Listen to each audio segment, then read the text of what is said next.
Let's go, baby. Let's go. We're getting closer to a Big 12 Colorado reunion. It is good to be here.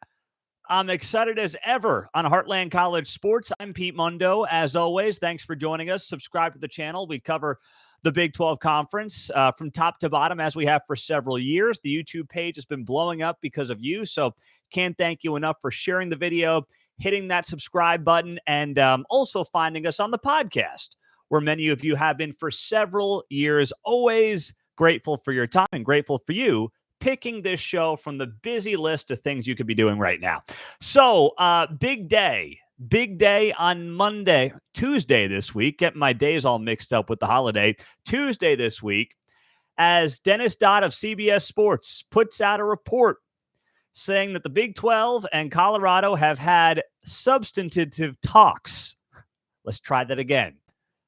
They have had substantive talks as they discuss the idea of a reunion. Yes, that's right, a reunion where, of course, Colorado spent several decades. Colorado is a Big 12 legacy program. Colorado played in the old Big 7, the Big 8, and the Big 12 from 1948 to 2010. And then they were afraid they were going to be left stranded if the Pac-12 collapsed. The Big 12 collapsed, and they completely bailed on the conference, and it was a mistake. If you look at the lack of money, they didn't make the money they thought they were going to make in the Big 12. That's number one. Number two, on top of that, they did not have the recruiting pipeline to California they thought they were going to have. And then adding fuel to the fire, they just didn't have any success.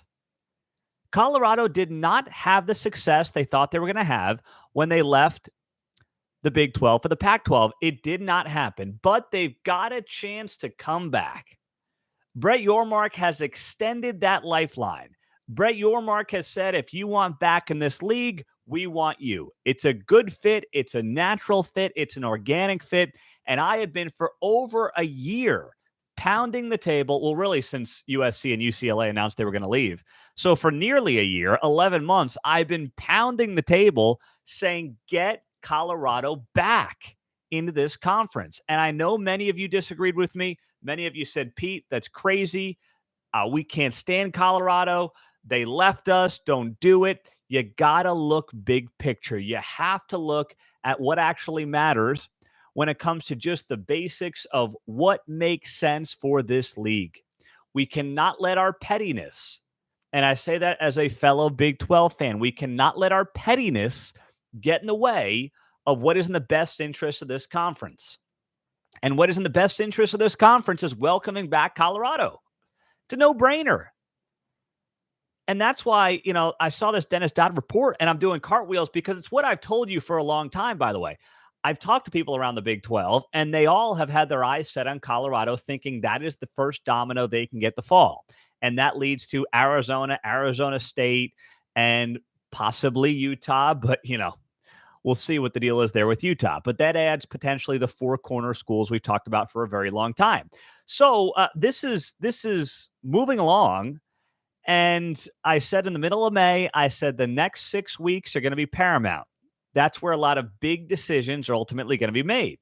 So let's go through some of this report from Dennis Dodd.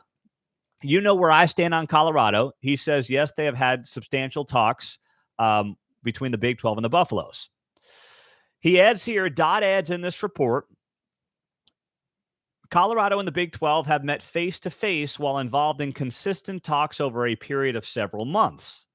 It was made clear that a move to the Big 12 would not be made without the support of football coach Deion Sanders.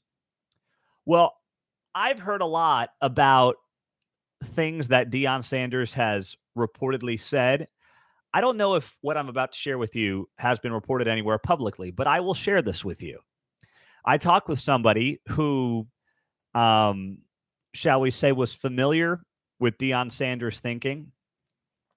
And one of the big issues Deion Sanders has had with the Pac-12 TV negotiations is he wants to be on linear TV. He does not want to be sitting on Apple TV+. Deion Sanders is a showman. Deion Sanders understands that his brand is frankly, at this point, bigger than Colorado's. Colorado's brand has improved because of Deion Sanders' brand, not the other way around, right? Right now, Colorado football and the brand of the Buffaloes is riding on the coattails of Deion Sanders because of how irrelevant that program has been for, going on a decade at this point. Deion knows that. And he knows that, yes, he's got to get substance in the program to build up the program, to build a winner in the whole thing. But flash is what Deion is selling right now. Prime time is what Deion is selling right now. And I'm sorry, but you can't sell prime time on Apple TV Plus. You just can't do it. You can't get the eyeballs that you need. You can't get the attention that you need from the college game days of the world and the big noon kickoffs and places like that. You simply cannot do it. Deion Sanders can't do it on Apple TV Plus. He needs linear.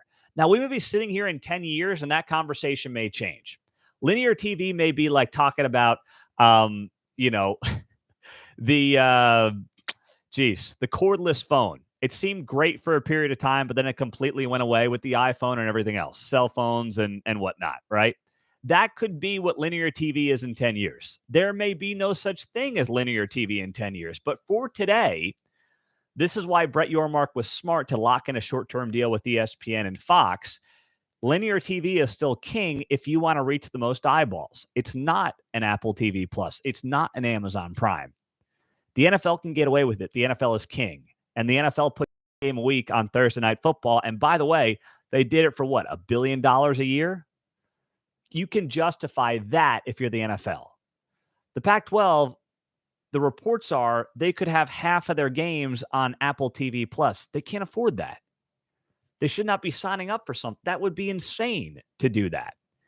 So what's the best way to put this? The person that I spoke to who is familiar with Deion Sanders' thinking suggested to me that Deion wants linear TV. He knows he can't go to an Apple TV Plus. He can't go to a streaming service. It's not good for him. It's not good for the program. And on top of that, he said, you know what? How am I going to get some of these kids and their families to pony up whatever it is, 10, 15, 20 bucks a month for Apple TV Plus? Hey, you can't just flip on the tube and watch them on ESPN. You got to get a subscription to Apple TV Plus. Fine, Colorado could cover the cost, but how ridiculous is that? Family, friends, you want them on Apple TV Plus? Yeah, just get a subscription. Geez, it was easier to watch them in high school, stream the games on, some website. Like, what is this all about? So Deion gets it. And I believe that just based on that story I shared with you, Deion Sanders is all in on this move. Just thinking about who Deion Sanders is, what his approach would be to something like this, and why it makes all the sense in the world for Deion to ultimately say, you know what? Big 12 is where it's at. And it is from the standpoint of what Brett Yormark is building, the flashiness that he brings to college sports that, frankly, the sport did not have. Certainly the Big 12 did not have under prior leadership. Not a knock on Bob Bowlesby, but this is just a different way of doing business that nobody in college sports has ever seen. You combine Brett Yormark and the marketing capabilities of him with a guy like Deion Sanders. I mean, it's. I hate using cliches, but I'm going to use one. The sky is the limit with those two guys joint at the hip, helping build the brand of not just Colorado, but the entire Big 12. That would be absolutely enormous. So I believe that, if Colorado is truly saying, as Dennis Dodd reports here, that Deion has to be on board, I believe that he is, based on what I know and the people I've spoken to around Colorado and around this thinking of Deion Sanders. He's on board. So what else does Dennis Dodd go on the report here? He says that Rick George, the Colorado AD, told him that he has no further comment other than what he said last week. Now, what did Colorado Athletic Director Rick George say last week? Well, we have a video on this up on the YouTube page. It's also part of the podcast from earlier in the week. But if you missed it, what Rick George said earlier in the week is, quote, "We are proud members of the Pac-12.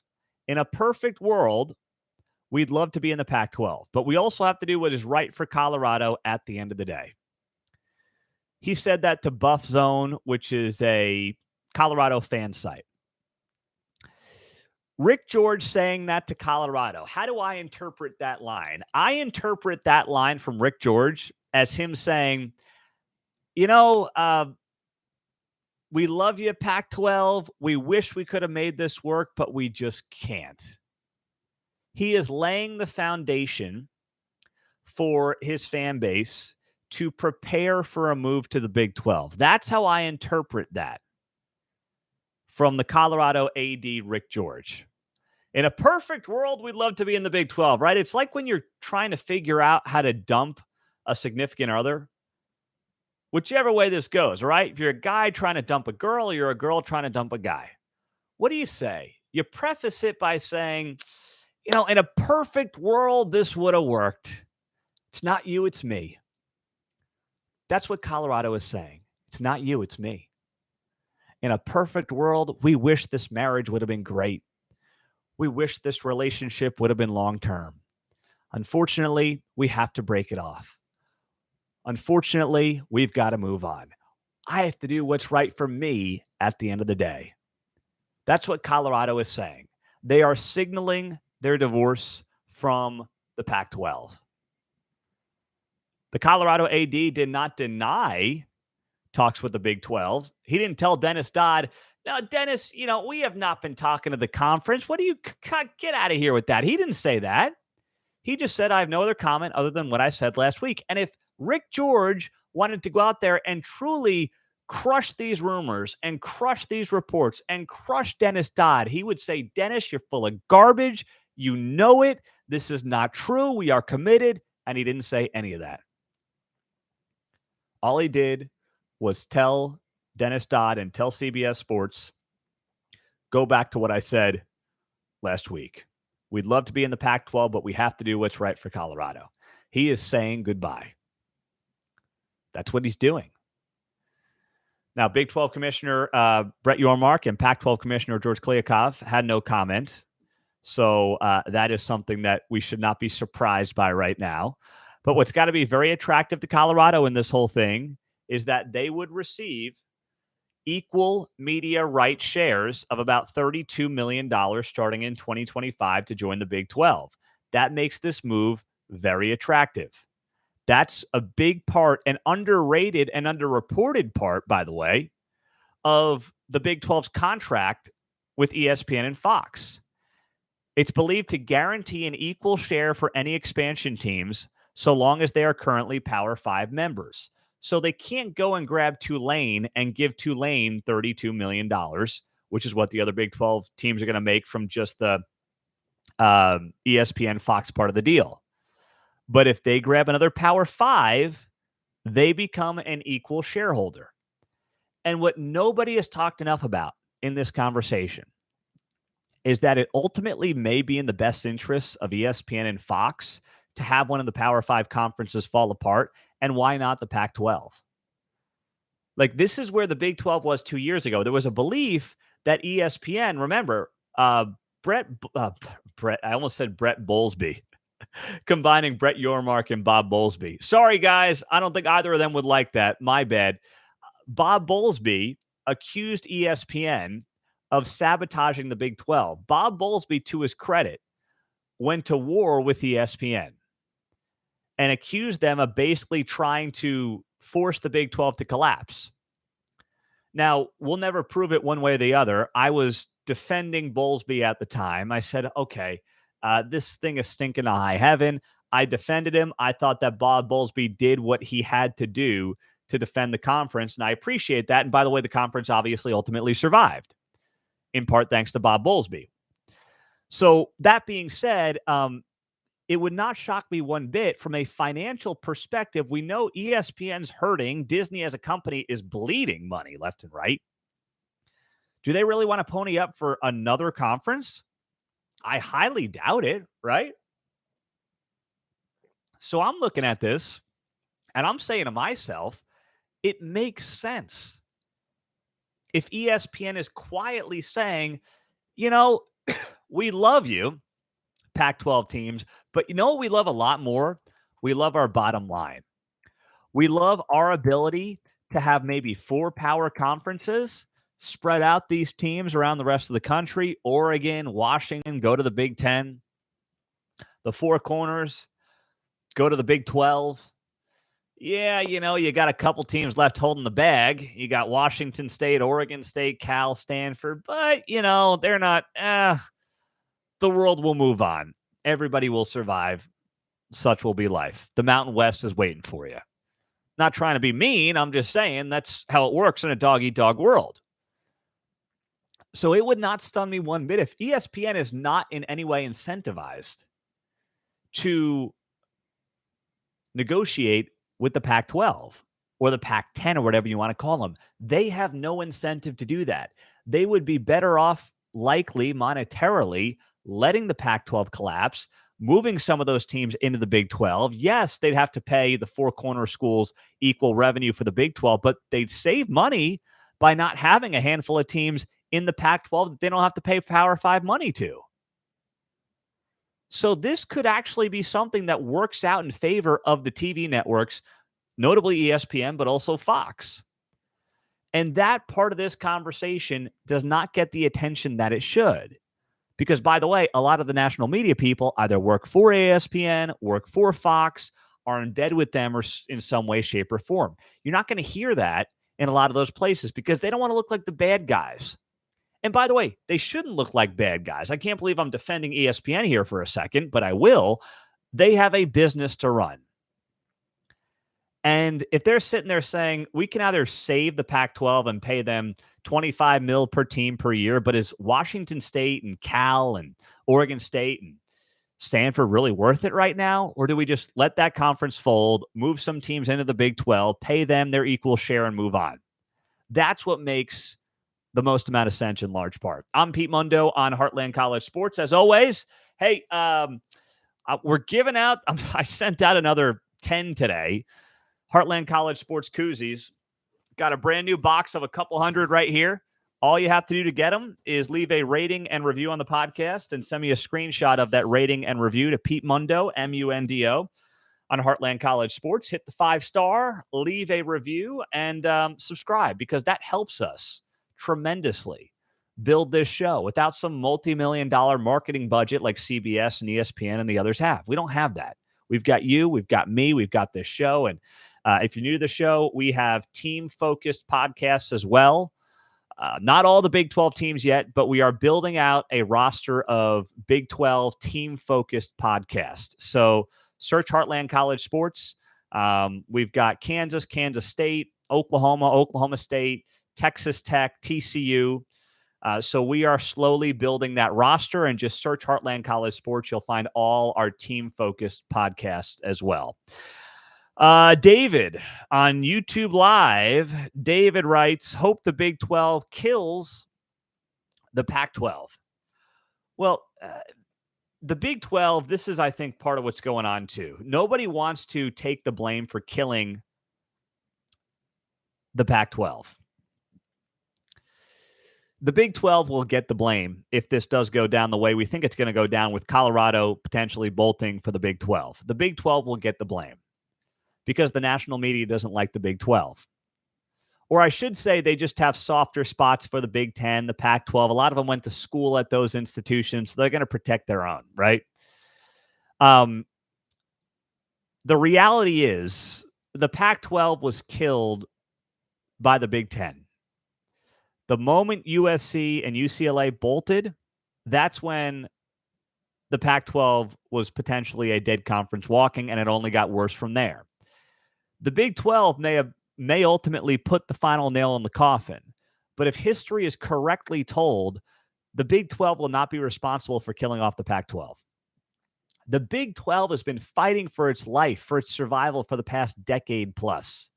They're finally stable, and now people want to turn them into the killers instead of looking at the real ones, who are the Big 10, who poached USC and poached UCLA, and that was it for the Pac-12. That was it. Yes, if Colorado does bolt, then yes, the Pac-12 will collapse. That will be the first domino to fall, and that's what Brett Yormark and the Big 12 reportedly are trying to do. They get the first domino to fall, they know the rest are falling with it.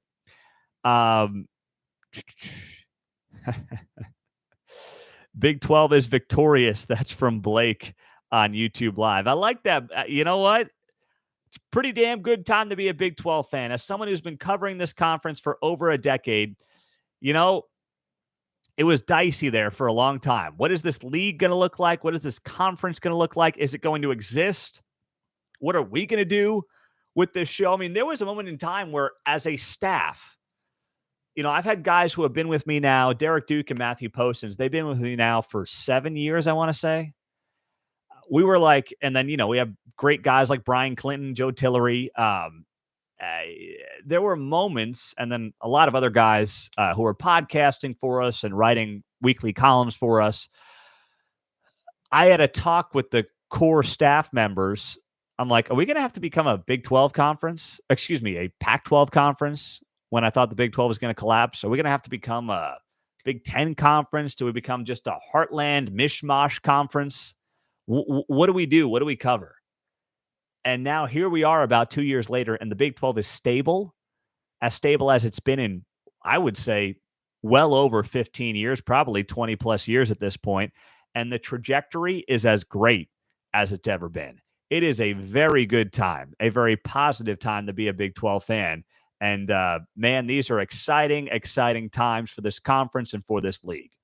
So hit that subscribe button before you head out on this show. Thank you for being here. Really, genuinely, can't thank you enough for helping us build all the content that we do every single day, the written, the video, the audio. Follow us on Instagram, Twitter, and Facebook as well. We appreciate you. Hit that subscribe button before you go. And keep an eye on us because the Colorado news is brewing, and it's getting more intense by the day. I'm Pete Mundo, HeartlandCollegeSports.com. We'll talk to you soon. Have a great rest of your day.